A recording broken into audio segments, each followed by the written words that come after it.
contest. So just to show you a couple of things, these are just drawn from this. The website is www.heartfelt.med.ubc.ca. So here's a few photographs that students have submitted. Remember, these are first-year med students while they're doing their medical program. So this was a beautiful image called My Heart is in Your Hands. She happened to do pottery, so she conceptualized the heart that way.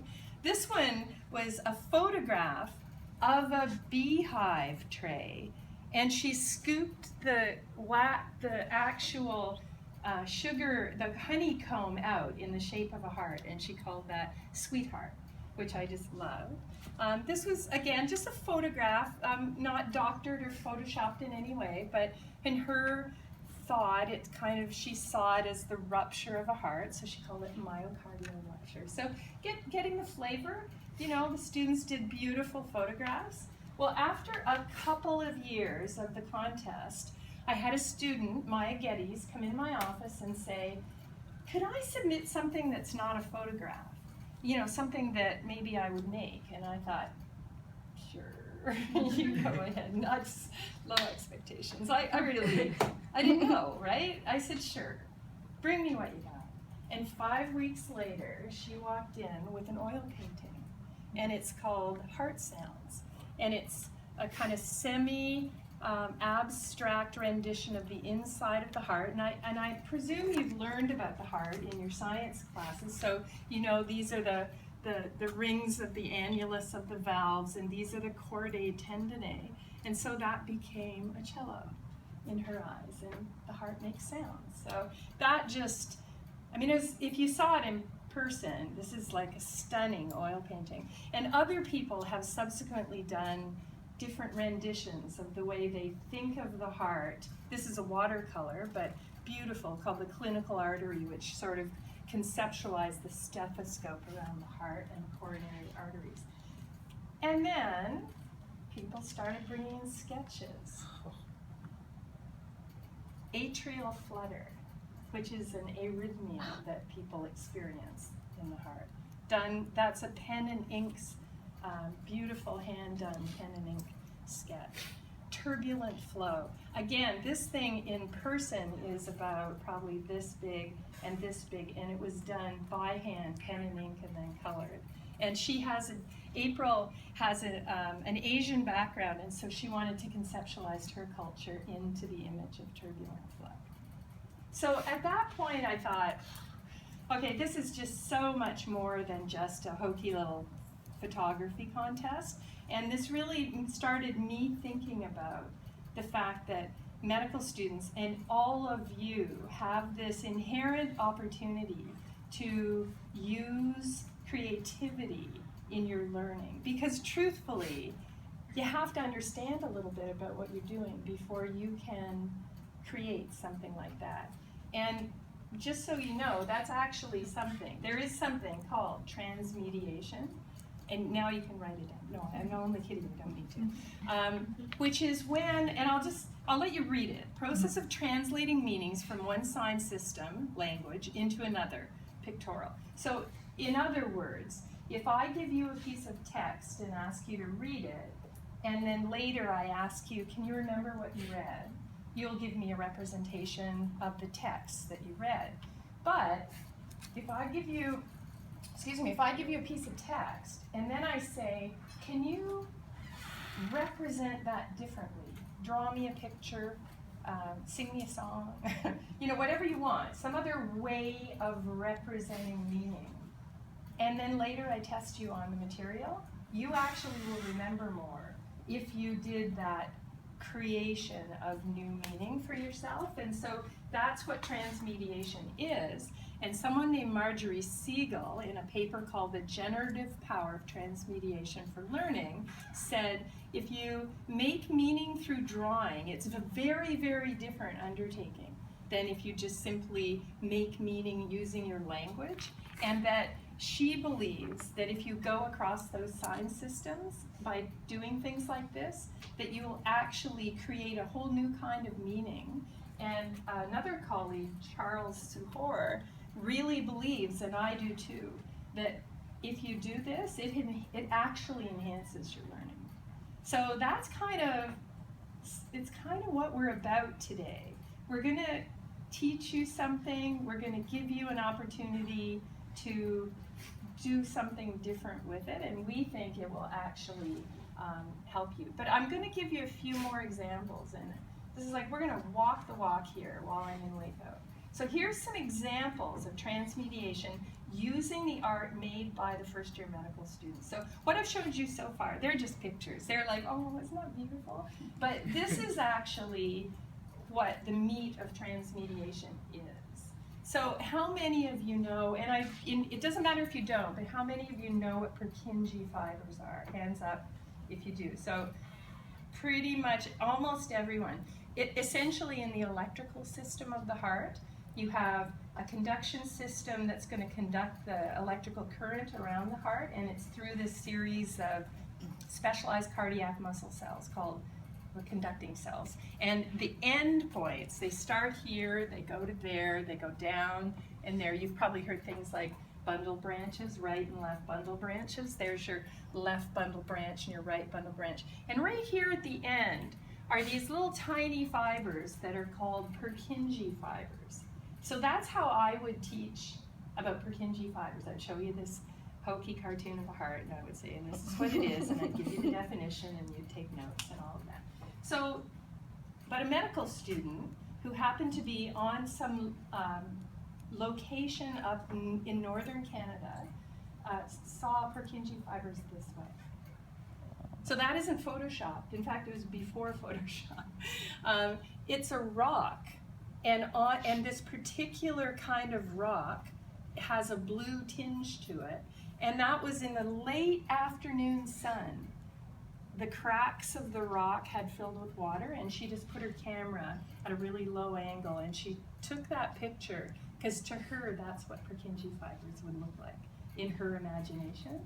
And that's what I mean by transmediation. Like it's a pretty enough picture, but when you actually think of the fact that she conceptualized Purkinje fibers that way, I think it starts to mean something different. Here's another example. So anyone not know what ventricular fibrillation is? And again, I'm happy if you don't.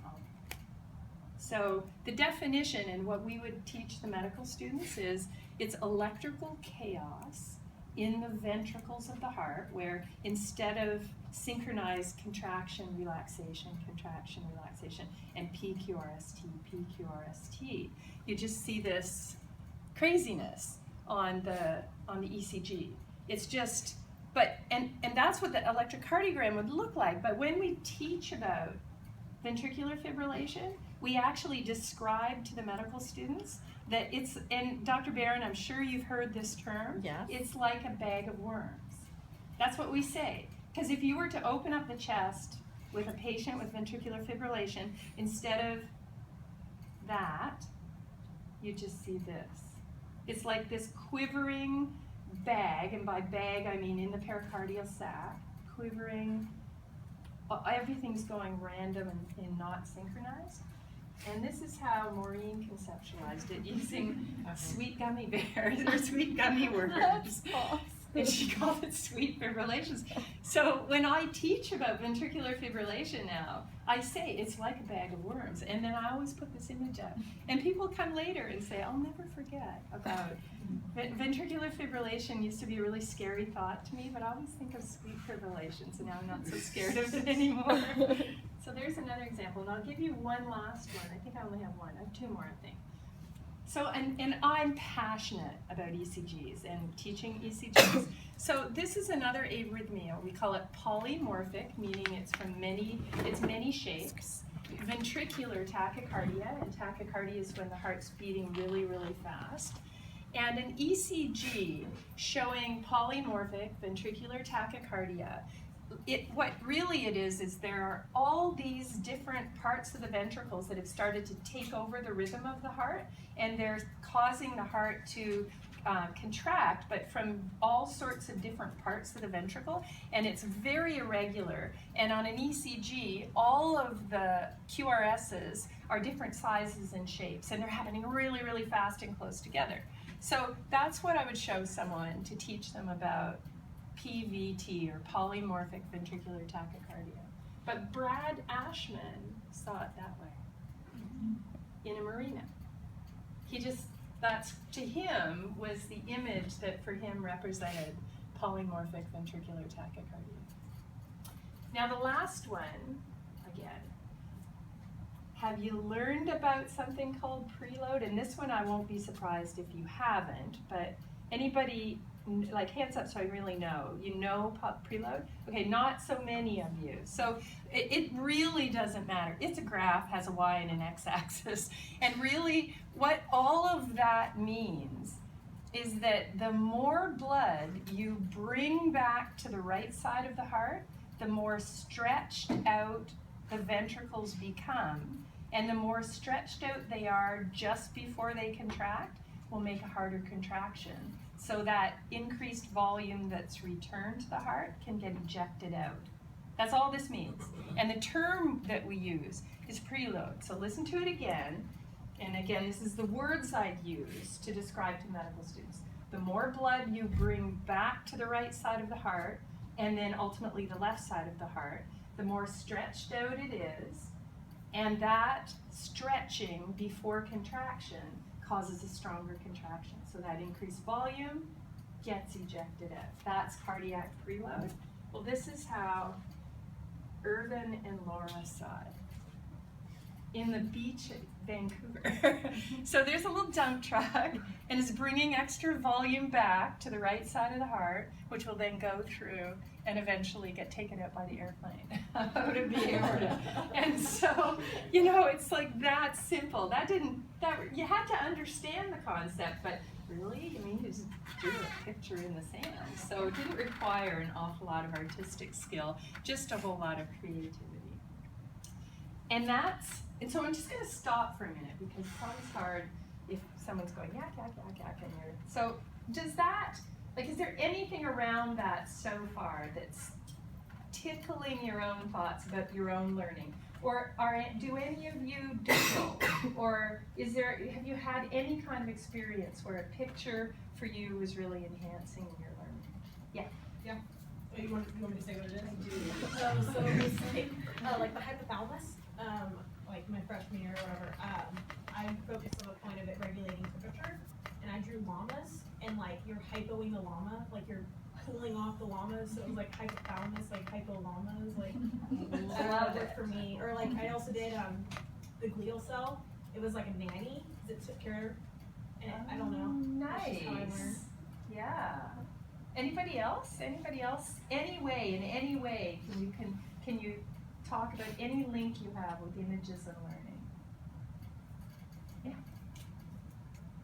I'm reading it. Yeah, just Oh, sorry. For my religion exams, or kind of any history, I always make little cartoon sketches that are kind of silly, just because it's hard for me to remember names and I'll associate the names with different little images. Yeah. Excellent. Yes. Wonder I Woman. think everyone kind of does this one with the hippocampus. But I always picture like a lecture hall in a hippocampus, so it's because that's where you store your memory. Yeah. So Nice. I think like a campus where you are. Yeah. How many of you doodle? Like if you really, if you had spare time or you're on the phone or you're bored or whatever? A lot of people. Have you ever read the book, The Doodle Revolution by Sunny Brown? You should write down. Go to it. S-U-N-N-I, and her last name is Brown. I'll have them watch the TED Talk. Yeah, the TED Talk is amazing. And she believes that we underestimate and underutilize doodling as a way to help our learning. And she's got all sorts of evidence, but she presents it in such an engaging way that if you, just as an example, if you take somebody and you give them some information and you let them doodle while you're giving them the information, and you compare that to what they remember versus someone that you don't give anything to so they can't doodle, that people that doodle actually retain information more and remember it better. So, because people will think doodling is a waste of time, people say, don't doodle, pay attention to me. Stop doodling, pay attention to me. And actually, it's completely the opposite. So, if any of you do doodle, I really encourage you to continue to do so. And I will later, if any of you are coming to the talk tonight, I'm going to spend a little bit more talking about doodling, but you'll already have a heads up for it. Okay, so that's me talking, and it's done. Now, we have, I hope you think this is interesting, because I've been thinking a lot about what I wanted to do with you, and it certainly wasn't me talking. I thought that we would teach you how to suture. Yeah. So every one of you is getting a banana. I feel like Oprah. And